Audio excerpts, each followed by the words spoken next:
Biz hozir 2 xonali g'ishtli domimizga keldik. Joylashuvimiz Yunusobod 18-kvartal, 2 xona 3-etaj, 4 etajli dom. Orientirimiz esa bivshiy manzur to'yxonasi. Domimiz 77 seriya deyiladi. Umumiy maydonimiz 58 kvadrat metr, xonlarimiz alohida.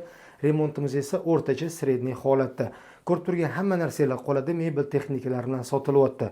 Kirishimizdan prixoshkamizga keng chap qo'limizda sanuzelimiz boshlanadi.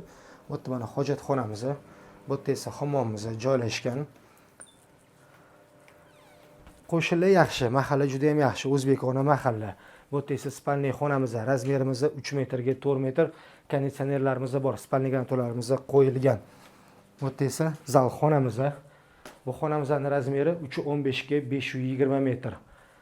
Bu planirovkamiz juda ham yaxshi qilingan. Oshxonamizni balkonga olib chiqishgan, bu yerda o'tiradigan joy qilib qo'ysanglar bo'ladi, bemalol. Bu yerda esa balkonimiz joylashgan. Balkonimizning razmeri esa 2 metrga 6 metr, hamma joyda akvaronlarimiz qilingan. Xo'p, kvartiramiz faqatgina naqdga sotilyapti, ipotekaga berilmas ekan. Narxga kiradigan bo'lsa, narxini uy egalari 65.500 deb aytishyapti.